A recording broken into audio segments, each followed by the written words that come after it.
حضرت امام بخاری رحمہ اللہ تعالی صحیح بخاری میں حدیث پاک لائے ہیں، ان ابا سعید الخدری وابا ہریرہ رضی اللہ تعالیٰ عنہما حدثاہ ان رسول اللہ صلی اللہ علیہ وسلم بعث اخا بنی عدی الانصاری واستعملہ علی خیبر فقدم بتمر جنیب فقال له رسول اللہ صلی اللہ علیہ وسلم اکل تمر خیبر ہکذا قال لا واللہ یا رسول اللہ انا لنشتری الساع بالساعین من الجمع فقال رسول اللہ صلی اللہ علیہ وسلم لا تفعلوا ولكن مثلا بمثل او بیعوا ھذا واشتروا بثمنہ من ھذا۔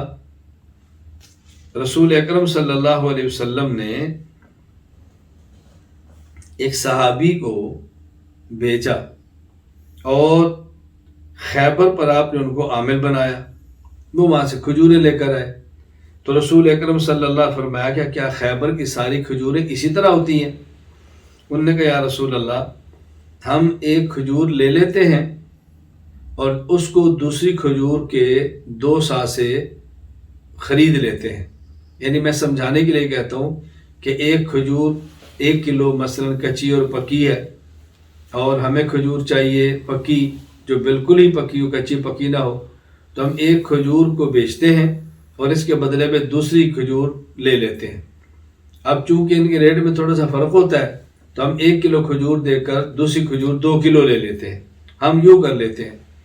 تو رسول اکرم صلی اللہ علیہ وسلم فرمایا کہ نہیں، ایسا نہ کرو، ایسا نہ کرو، یہ ٹھیک نہیں ہے۔ یا تو کلو کھجور کے بدلے میں کلو کھجور لو، خواہ وہ کچی پکی ہو یا کچی ہو، جیسے بھی ہو۔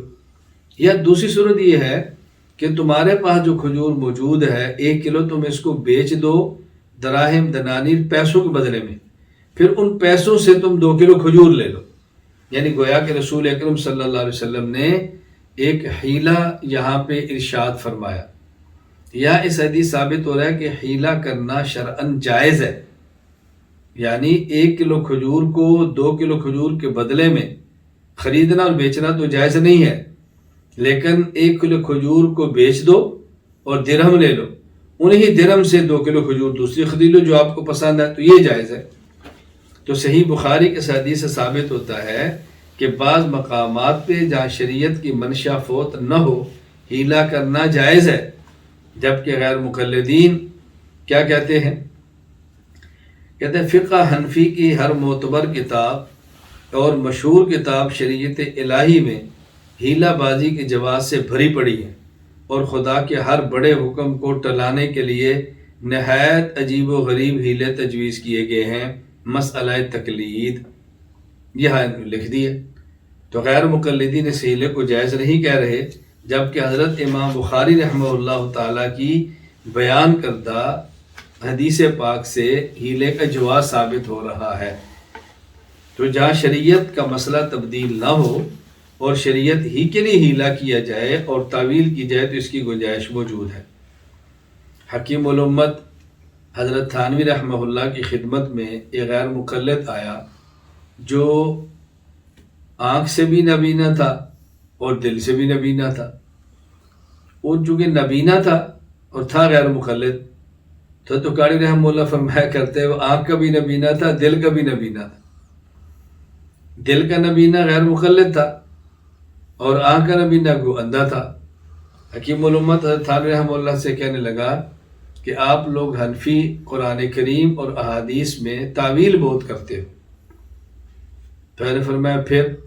اس نے کہا جی تعویل کرنا ٹھیک نہیں ہے، آپ غلط کرتے ہو۔ میں نے فرمایا پھر؟ اس نے کہا میں اس پر آپ سے بات کرنا چاہتا ہوں کہ آپ تعویل کرتے ہو اور غلط کرتے ہو۔ حکیم الامت حضرت تھانوی رحمہ اللہ فرمایا کہ آپ بات کرنا چاہتے ہیں مگر میں نہیں کرنا چاہتا۔ کہا جی آپ کیوں نہیں کرتے؟ فرمایا اس لیے کہ تیرے ساتھ بات کرنے کا فائدہ نہیں ہے۔ اس نے کہا جی فائدہ کیوں نہیں؟ اگر میری بات غلط ہے تو میں اپنی اصلاح کر لوں گا۔ فرمایا تیری بات غلط ہے، تیری اصلاح ہو گئی، تو ضلالت سے ہدایت پر آ بھی گیا تو جنت میں تو پھر بھی نہیں جا سکتا، تو تیرے اوپر محنت کرنے کا فائدہ مجھے کیا ہوگا؟ تو نے تو ہر حال میں جہنم میں جانا ہے۔ اس نے کہا میں نے جہنم میں کیوں جانا ہے؟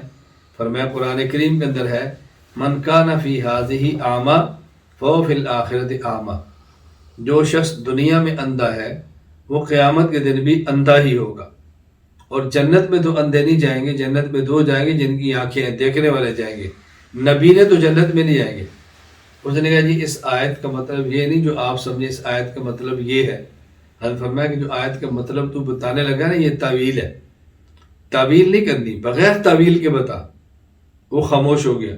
تو حضرت فرمایا تعویل نہ کریں تو تیرا جنت میں جانا ثابت نہیں ہوتا، بتا تعویل نہ کریں تو شریعت کے کتنے مسائل پر عمل کیسے ہوگا؟